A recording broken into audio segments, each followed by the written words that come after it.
Welcome to RacerXOnline.com. I am Kris Keefer, and guess what? We have another garage build for you, and this is a sexy one, folks. A 2021 GasGas MC 450. I don't get to ride a lot of GasGas models because they're pretty rare for us media guys to have for a long time. So I might get one for a couple months, and then they want to take it back because they end up selling them because obviously you guys know there are times and bikes are in high demand and cost of bikes are going up. So this is a 21 edition. I brought in Adrian from Ride Engineering. This is his personal bike, and he's done a lot of unique things within this motorcycle. So I want to hand this off to him and kind of go over the reasons why he did some of these mods to it, and you guys can try to look at that for your own GasGas. So Adrian, this is your own bike. You ride a lot. You ride 2-3 times a week. What I like about your business is you actually ride your stuff, and if it's not great, you go back to the drawing board and you try to make it better. So what are the things that you wanted to, when you bought this bike, you're like, hey, I need this, this, and this. What are the top 3 things that you wanted out of this bike? Well, I wanted to make the suspension as good as possible so that it works for me. I'm like a 150-pound vet rider. Wanted to make the power, more manageable and comfortable for my riding style. I want to make it look good, handle good. So, I went to certain companies and I brought some other products along that I really thought could make this bike a lot better than stock. So it looks like you went to a KYB conversion. So talk a little bit about your suspension setup and what you wanted from the stock bike. Obviously, WP AER forks are decent forks, but as you guys know, over time they change. If you're out here at Glen Helen Raceway like we are today, the consistency is it's just not there. You might have a comfortable setting at 10 o'clock, and then about 2 o'clock it'll kind of change. So you went to a KYB, obviously, for me, has the most comfort out of all the forks. So give us a little background on the suspension. Yeah, exactly. So I got with Steve from Shock Therapy, and we went ahead and built this fork with a KYB conversion kit, and we even converted the OEM lugs so we could use those, and we're just trying to keep the cost a little bit lower when you do this kit. I have another set of forks that are air forks, and I've got several revalves in those, but I just find these are just a lot more comfortable, and you can ride the bike a lot longer. So lean angle traction, bump absorption, that is better with this? Everything feels better with these, even when you just case a jump or come down, slap down landings. To me, they're just so much more consistent. They're worth the extra weight. They're a little heavier than stock by 3 pounds. A little bit about the shock? So with the shock, we went with a DLC shock shaft. We added a bladder conversion kit, a Showa bump stop, and that's because we're mating that to our Ride Engineering full linkage. And our linkage is more linear than stock, so we need more hold up in the end of the stroke, and you run a stiffer spring, and then that bump stop also helps with that. Yeah, so I want to hop on this thing and ride it, but I'm pretty familiar with the stock character of this bike, so I'm interested to see what this bike can do. And obviously you stuck with the 22 millimeter offset, but with your split clamp. Right, so I think the biggest advantage to our split clamp is that the steering's precision is a lot better than that forged stock clamp that comes on this motorcycle.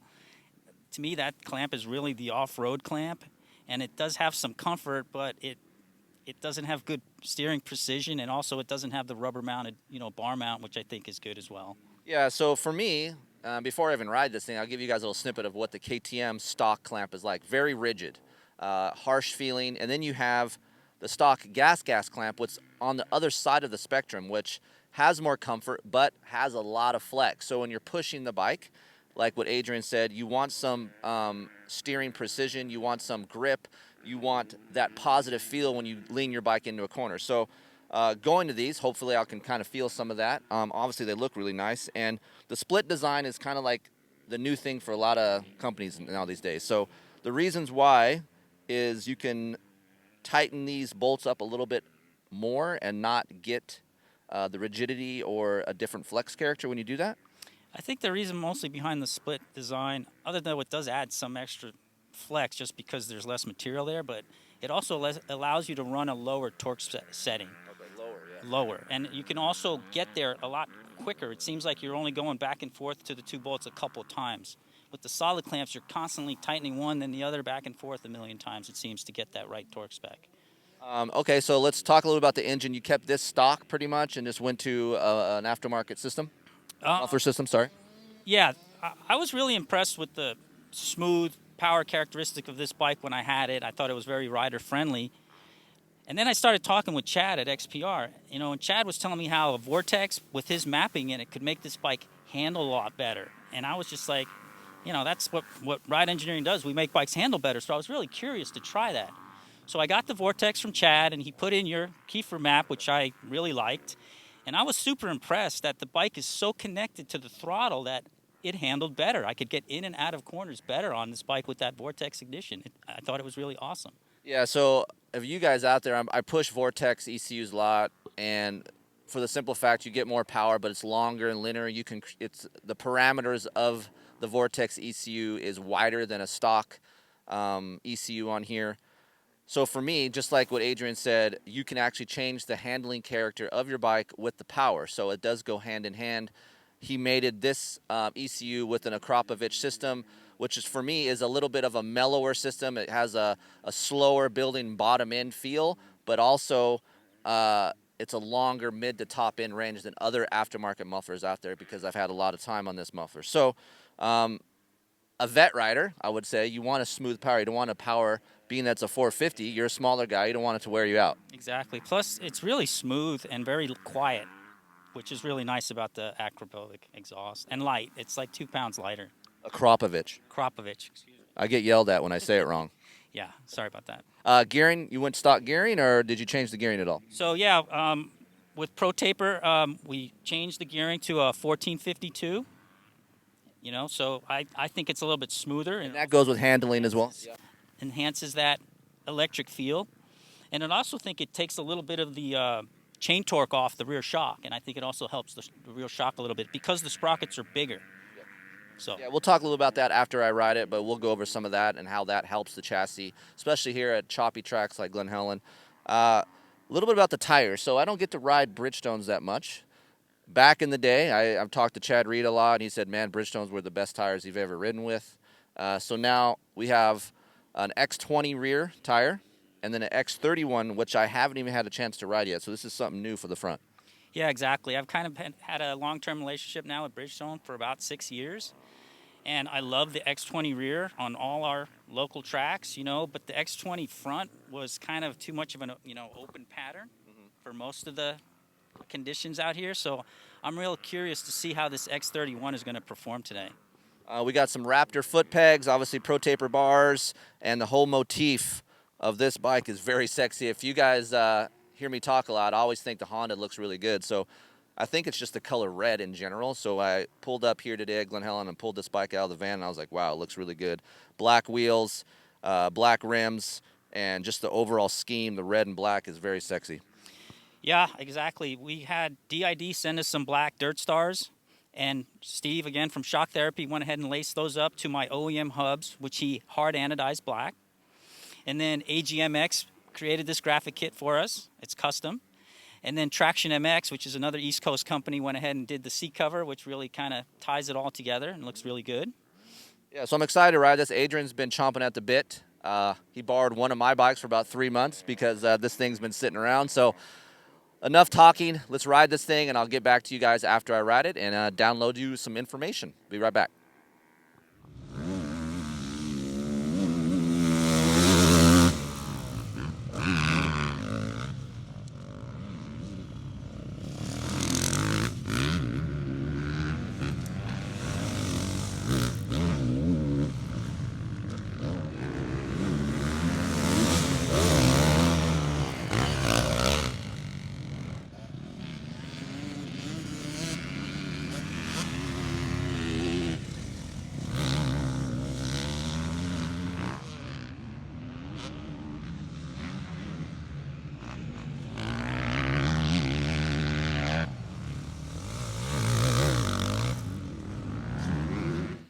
All right, guys, just wrapped it up here at Glen Helen Raceway on the Ride Engineering GasGas MC 450.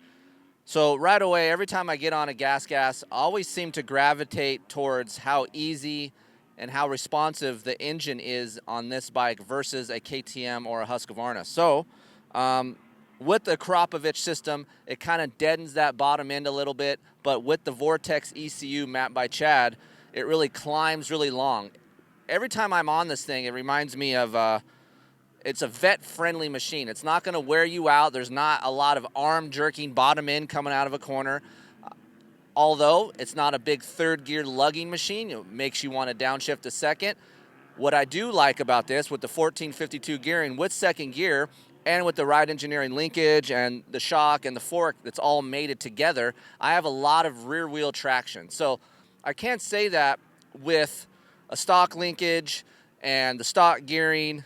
And for me, it just winds out too quick and I'm in between gears, between second and third. So with the 1452 gearing, second gear is more usable. You have more rear wheel traction. And although we didn't cover it at the beginning of this video, Ride Engineering makes these an axle and an axle blocks that replace the stock fixed blocks. So you guys may think, you guys can't feel that. But honestly, if you just put that on, you can actually feel some more rear wheel traction and the shock's a little bit freer because with that fixed block, it kind of binds up when you're accelerating under load. So little things like that do matter with this frame. I will say I'm still a fan of this chassis more. I have more fun on this older chassis of the GasGas versus the newer one that the KTM and Husqvarna are coming out with the factory editions and the 23 version. So I would be lenient to say, like, I would rather save my money, buy a GasGas, put some parts on here like Ride Engineering. With these clamps, I do notice a little bit less vibration, and for me, a little bit better lean angle and just a quicker turn in. So it's not a night and day difference, but for me, with the forged clamp, it's comfortable. The stock forged clamp is comfortable, but this still gives you that comfort, but with less vibration. So I'm not a big fan of the steel frame, and every time I get back on one of these things, I come off of a Japanese bike. It's a lot of vibration for me. So I've been spending some time on a Japanese bike the last 2 days, hopped on here, and I didn't notice that much vibration, and I credit that to the bar mounts and, of course, the clamps. So overall, for me, the KYB, this is probably, even though this stuff isn't mated for my weight, I'm 170 pounds, Adrian's a little bit lighter than me, it's a little bit soft, but the KYB comfort here at Glen Helen is just second to none. Dropping these inserts in, I've always told people this, if I was going to go a route and I want to just do a drop-in insert versus going to a pro component WP piece, I would rather have these KYB conversions. Adrian over at Ride Engineering is going to sell these things, so you can get them over there at Ride Engineering. But I just get a lot front wheel traction.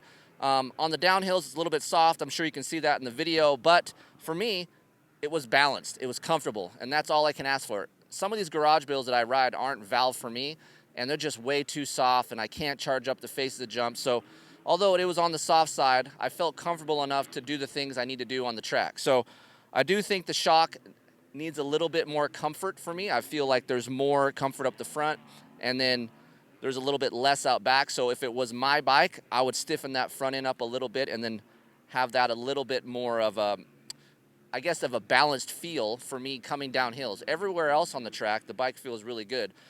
I have a tendency to complain about squatting on these bikes. I didn't feel like this thing squatted. I had enough rear traction. And under load, I like that balanced feel, and this suspension does that. So saving yourself some money with the GasGas and then buying some extra little parts with this, thing right here with Ride Engineering, what they do really enhances this bike a lot. I have a lot of fun with this bike. If it was me, I would like a little bit more bottom end power, but Adrian's a small guy, doesn't get out and ride too much, and maybe not in the best riding shape. This bike is perfect, and it corners really well. So what I do like about steel frame bikes is how much traction I have mid to exit of a corner, unlike a Japanese bike where I have to, especially a Yamaha, where I have to really focus in on that front end. This has a lot in front wheel traction, and I was surprised about the Bridgestone front tire. I think I should have ran about 14 PSI in there. We ran 13 PSI, but this Bridgestone front tire is actually really good. I haven't had much time on it, but at Glen Helen, I'm pretty good about feeling tires, because we test a lot of tires here at Glen Helen, and this front tire is really good on lean angle when there's nothing to bank off of, so I like that. The rear tire, really can't tell.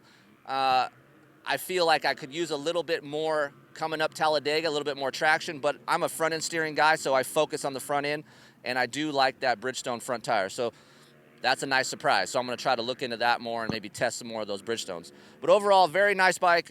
Adrian does a great job with little trinkets and parts that you can add on to your bike as well, not to mention all the chassis stuff he has. And you guys can go check him out, ride-engineering.com. And of course, if you have more questions about this bike, hit me up, Kris@Keeferinktesting.com, and we're happy to answer them for you. We'll check you back next month on the next garage build.